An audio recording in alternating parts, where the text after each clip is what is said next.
She laughed. Why would I delete my dating apps? We're not that serious. After 18 months together. I said, good point. Then I reactivated mine and matched with her sister. The family dinner that Sunday was unforgettable. Original post: I, 31 male, discovered something about my girlfriend Melissa, 29, that completely shifted my perspective on our relationship. We'd been together for 18 months, not just dating, but living together for the last 8 months, splitting rent on a decent 2-bedroom place. I was planning our future. She was apparently planning her options. Last Tuesday, we were having dinner at this Italian place near our apartment. Her phone buzzed with a notification, and I caught a glimpse of the Bumble app icon before she quickly flipped it face down. My stomach dropped. You still have dating apps? I asked, trying to keep my voice neutral. She actually laughed, like genuinely laughed. Yeah? So? We've been together for a year and a half, Mel, living together for most of it. She rolled her eyes and took a sip of her wine. Oh, come on, Derek, it's just for fun. I like seeing who's out there. Window shopping, you know? Window shopping while in a relationship. Why would I delete my dating apps? She said it like I was being ridiculous. We're not that serious. We're just living together to save money. Don't be so possessive. 18 months. I'd introduced her to my entire family. She'd spent last Christmas with my parents. My mom had been asking about grandkids. And we're not that serious? Just to be clear, I said slowly, you think keeping dating profiles active while we're living together is normal? God, you're so traditional. Yes, it's normal. Everyone does it. It doesn't mean anything. She waved her hand dismissively. Besides, I'm not meeting anyone, just browsing. I nodded. Good point. She seemed surprised I dropped it so easily. The rest of dinner was awkward, but I kept things light. Paid the check. Went home. She went to bed early. I stayed up thinking. If we weren't that serious after 18 months of my commitment, then what was I doing? I deleted everything 3 months into dating her. Thought we were building something. Apparently I was just a convenient roommate with benefits while she kept her options open. Fine. Two can play this game. Wednesday morning, while Melissa was at work, I re-downloaded Tinder, Bumble, and Hinge. Updated my profiles with recent photos, the ones from my cousin's wedding where I actually looked decent. Within an hour, matches started rolling in. Then I saw her. Nina, 26, Melissa's younger sister. Now, context. Nina and I always got along great. She was funnier than Melissa, more laid back, and honestly, we had more in common. She was into gaming, loved the same shows I did, and didn't take herself too seriously. But she was my girlfriend's sister, so obviously boundaries existed. Or they did, until Melissa decided we weren't that serious. Nina had super liked me on Bumble. I stared at the screen for a solid minute, then I matched back. Her message came instantly. LMAO, Derek? What are you doing on here? Me. Same thing as your sister, apparently. Keeping my options open, we're not that serious according to her. Wait. Ask her about it. She thinks it's totally normal to stay on dating apps while living with someone. That's messed up. She told me you guys were practically engaged. News to me. Anyway, weird matching with you. Should probably unmatch. Probably, unless... Kidding. Unless... We texted for 3 hours. She told me Melissa had been bragging to their family about how committed I was, how I was husband material, while apparently keeping her profile active the entire time. Nina had actually thought it was weird her sister was on the apps, but assumed they were old profiles. Nina, Sunday dinner is going to be interesting. Sunday dinner? Family dinner at my parents'. Mel didn't tell you? She confirmed yesterday we're both coming. I hadn't been told anything about Sunday dinner. Interesting. Nina, you should still come. Would be hilarious. That would be chaos. Exactly. Thursday, Melissa acted completely normal, even extra affectionate. Made my favorite dinner, suggested we watch a movie together. Never mentioned Sunday dinner. I played along, waiting. Friday afternoon, she finally brought it up. Oh, by the way, dinner at my parents' Sunday, 6 p.m. Wear something nice. Sure, I said, looking forward to it. Saturday, Nina texted, we still on for tomorrow's chaos? Me, your sister has no idea what's coming. Good, she had this coming. BW, I'm wearing that red dress you complimented at Christmas. The game was on. Update 1. The dinner Sunday arrived faster than expected. Melissa spent 2 hours getting ready, constantly asking if she looked good. I told her she did. She was wearing this designer dress I'd bought her for her birthday. $300, I'll never see again, but whatever. The drive to her parents' house was normal. She talked about work, complained about her boss, scrolled through her phone at red lights. I saw the Hinge notification pop up. She quickly swiped it away. We pulled up to the house at 5:45. Nina's car was already there. Melissa's mom, Gloria, greeted us at the door with huge hugs. Her dad, Frank, shook my hand with his usual too firm grip. "Derek, good to see you, son." "Son." Right. Nina was in the living room, and damn, she wasn't lying about the red dress. She looked incredible. She gave me a hug that lasted just a second too long, her perfume definitely different from what I remembered. "Derek, so good to see you," she said with a smile that promised chaos. "How've you been?" "Oh, just keeping my options open," I said casually. Melissa shot me a look but laughed it off. "Derek's been weird lately, midlife crisis at 31. We sat down for dinner.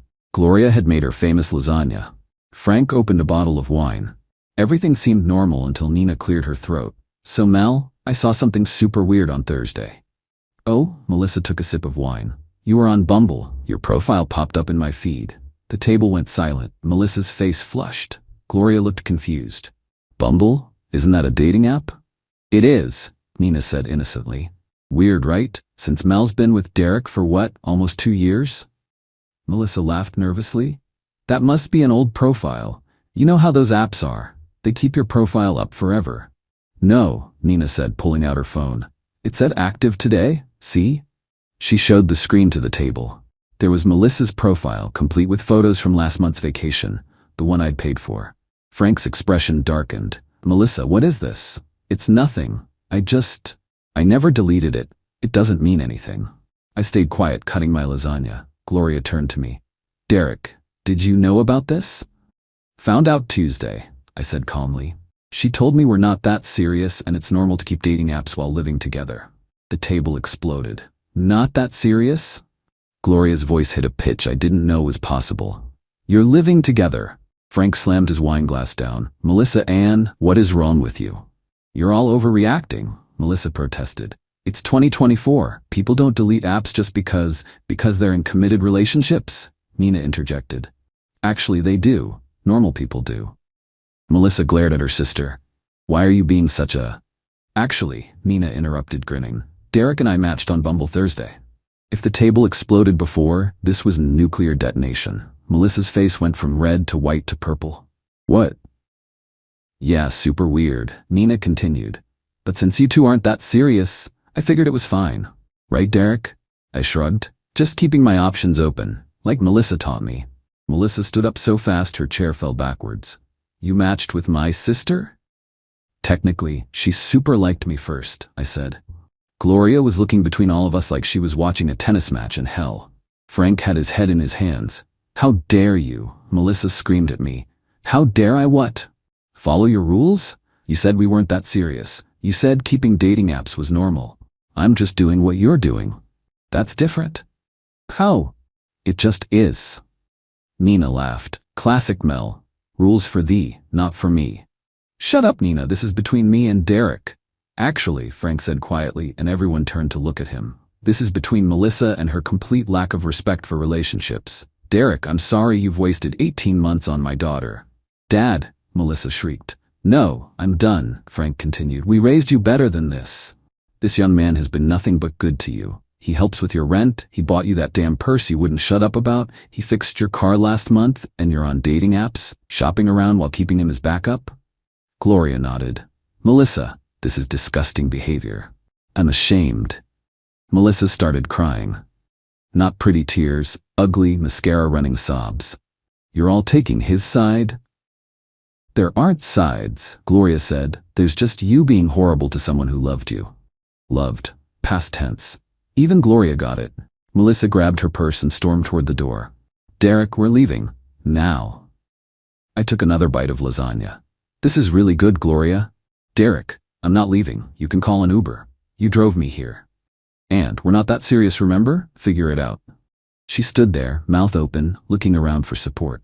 Nobody moved. Finally she screamed, actually screamed like a toddler, and stormed out. We heard her on the phone outside, presumably calling for a ride. Nina broke the silence. So, anyone want to see our Bumble conversation?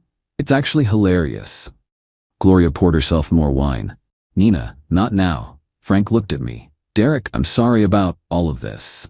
It's fine. Better to know now than after a ring. Were you really going to? Gloria asked softly. I pulled out my phone and showed them the ring I'd bookmarked. A simple diamond solitaire. Nothing crazy, but it would have cost me 3 months of savings. Was going to start shopping next month, Nina whistled. Bullet dodged, my friend. We finished dinner in relative peace. Melissa apparently got her Uber and left. I helped clean up, had another glass of wine with Frank, and even played cards with Nina and Gloria for a bit. It was weird, but somehow less weird than pretending everything was fine. As I was leaving, Nina walked me to my car. So, that was fun, she said. Fun's one word for it. She bit her lip. Derek, I know this is messy, but I really did always think you were too good for her. Nina, I know, too soon, too weird, but she handed me a piece of paper with her actual number on it. Maybe in a few months when the dust settles we could get coffee? As friends first, obviously. I looked at the paper, at her. She was everything Melissa wasn't, genuine, funny, actually interested in who I was as a person. Maybe, I said. Let me deal with the aftermath first, she smiled. Fair. Sorry about my sister being, well, herself. You super liked me before you knew about the dating app thing. She blushed. Temporary insanity. You were supposed to swipe left like a good boyfriend. Good thing I'm not that serious of a boyfriend, apparently. We both laughed. It felt good to laugh. Update 2. The meltdown. Got home around 10 p.m. Sunday night. Melissa's stuff was everywhere, but she wasn't there. Good. I grabbed a beer and started thinking about next steps. Monday morning, 6 a.m. she came home. Still in the same dress, makeup destroyed, looking like she'd been crying all night. We need to talk, she said. No, we don't. You need to find a new place to live. Derek, please. I made a mistake. No, you made a choice. For 18 months, apparently. She started crying again. It didn't mean anything. I never met anyone. But you were looking. While I was planning a future with you, you were keeping your options open. Everyone does it. Your parents don't think so. Your sister doesn't think so. I don't think so. Nina is just jealous. She's always been jealous of me. I laughed. Actually laughed. Jealous of what? Your inability to commit? Your entitlement? Your complete lack of respect for others? How dare you match with her? The same way you dared to stay on 3 different dating apps while living with me. Except I did it for 3 days. You did it for our entire relationship. She tried a different approach. Got closer, put her hand on my chest. Baby, we can work through this. Couples counseling? I'll delete the apps right now, see? She pulled out her phone, making a show of deleting them. Too late, Mel. Way too late. You're really throwing away everything we built for one mistake? We didn't build anything. I built a relationship while you kept a foot out the door.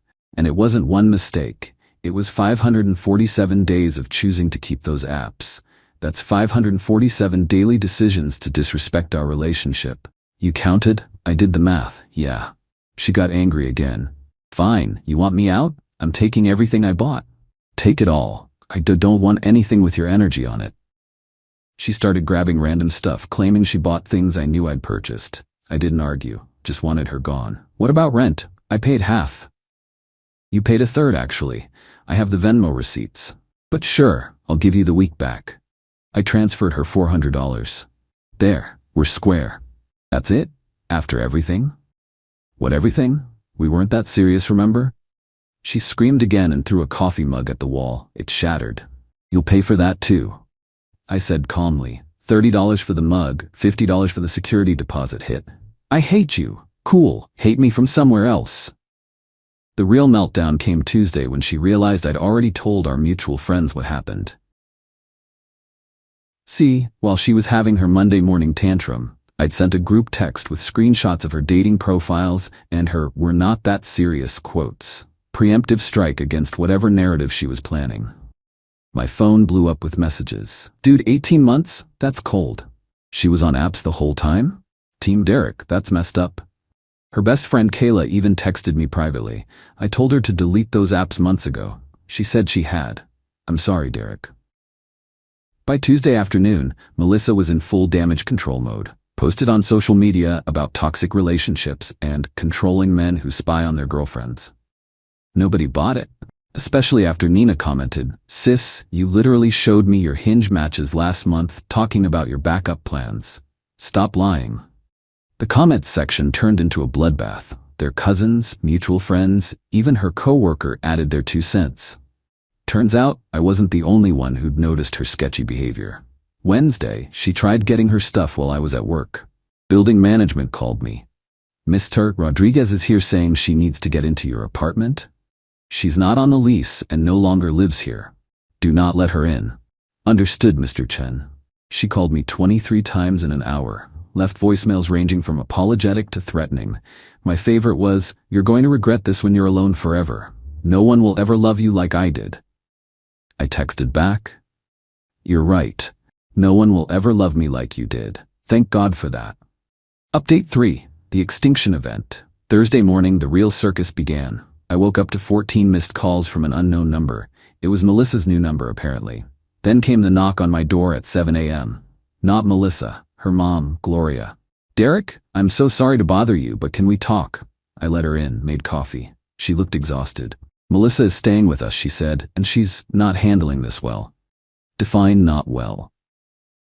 "She's convinced you and Nina are secretly together. She's talking about suing you for emotional distress. She wants half of everything in the apartment.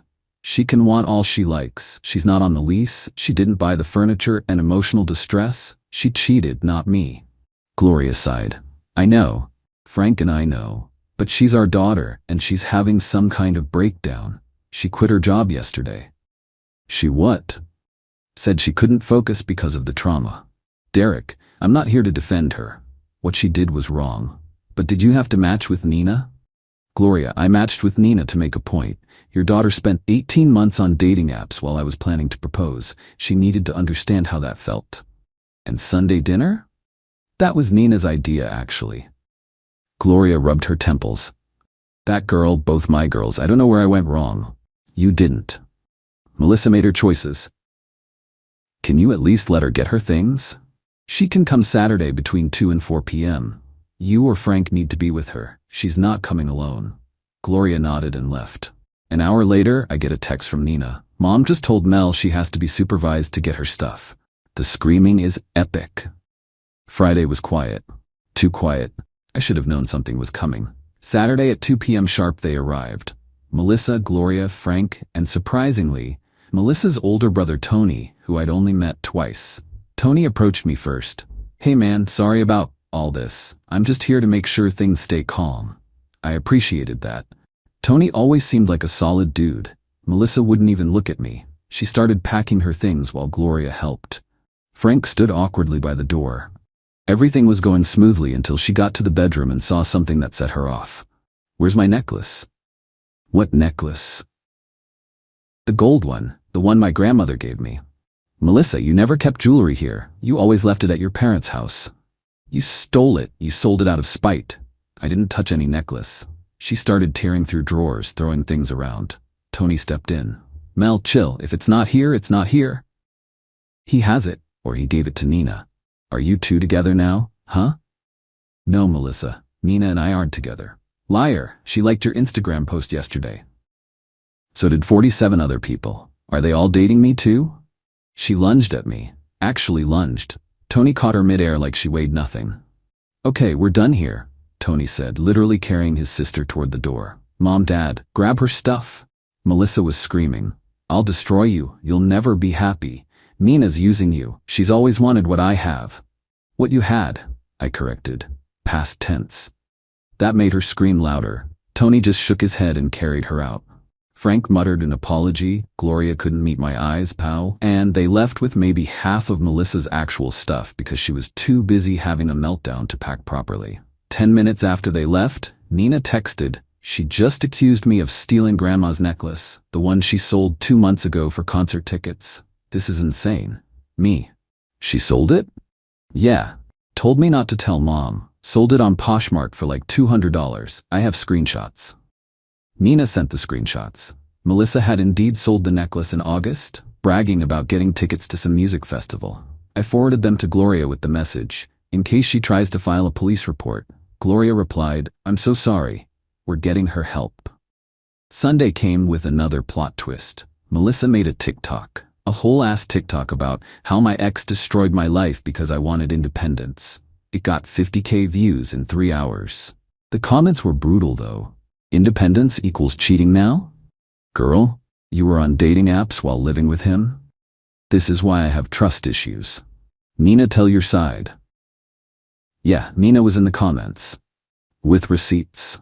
Screenshots of Melissa's messages about her backup plans, the Poshmark listing for the necklace, even texts where Melissa admitted she was just with Derek until something better came along. The TikTok got deleted within hours, but the internet is forever. Someone screen recorded it, and it ended up on Twitter with the caption, "Tell me you're Delulu without telling me you're Delulu." Final update. It's been 3 months since the Sunday dinner incident. Time for the final update on this absolute dumpster fire of a relationship. The immediate aftermath of TikTok Gate was rough for Melissa. Turns out going viral as the poster child for delusional girlfriend behavior isn't great for your career prospects. The job she quit? They wouldn't take her back. Her new job search wasn't going well either. Apparently, employers Google people, and her name was attached to some pretty unflattering content. She tried reinventing herself online as a healing coach and relationship expert. Posted about toxic relationships and narcissistic exes, until Nina kept commenting with receipts. Eventually, Melissa blocked her entire family on social media. According to Tony, "We grab beers sometimes now." Weird, but he's cool. Melissa moved to another state to start fresh. Lives with some aunt who doesn't know the full story. Still single, still on the apps, still convinced she did nothing wrong. Gloria and Frank took it hard. They sent me a card apologizing again and a check for the broken mug, which I didn't cash. They're good people who just raised one broken person out of 3 decent kids. As for Nina and me, yeah, we're together now. Before you judge, hear me out. We waited 2 months. 2 months of just texting as friends, grabbing coffee, being normal humans, getting to know each other without Melissa's shadow. She was nothing like her sister. Honest, funny, actually deleted her dating apps after our 3rd date without me asking. The family dynamics are weird, not gonna lie. Gloria and Frank are supportive but awkward. Tony thinks it's hilarious and calls us the upgrade. Melissa found out last month through a cousin's Instagram story and sent Nina a novel-length text about betrayal and sister code. Nina responded, "The sister code includes not lying about your boyfriend of 18 months being just a roommate when I asked if I could date him after you broke up. You said, and I quote, 'I don't care, he's nobody special, so I took your advice.'" Melissa blocked her again. "We're taking things slow. No moving in together anytime soon, both of us maintaining our own spaces." We joke that Melissa actually did us a favor. I never would have seen Nina as an option if her sister hadn't nuked our relationship so spectacularly. My trust issues are real though. I check dating apps randomly, just to make sure. Nina knows, doesn't take it personally, shows me her phone whenever I'm feeling anxious. She gets it. She saw what her sister put me through. The best revenge? I'm genuinely happy. Not pretend Instagram happy, but actually content. Found someone who thinks deleting dating apps after becoming exclusive is just basic respect. Wild concept, right? Melissa, if you're reading this, and I know you are because Nina says you still search my name weekly, I want to thank you. Thank you for showing me exactly what I don't want in a partner. Thank you for the 18-month masterclass in red flags. And thank you for being so awful that your sister looked like an angel in comparison. Oh, and that ring I was going to buy. I put that money into index funds instead. Already up 12%. Better ROI than a failed engagement. To everyone who followed this saga, thanks for the support. The messages calling me king were cringe but appreciated. The ones calling me an asshole for dating Nina? Yeah, fair. It's messy. But sometimes messy leads to something better. Gloria makes lasagna for us once a month now. Frank taught me his secret poker moves. Tony and I are in a fantasy football league. And Nina? She deletes her social media apps when we're on dates, so she's actually present. Turns out the best revenge isn't elaborate. It's just living better without them. Peace out. P.S. Melissa's Hinge profile is still active. Some things never change.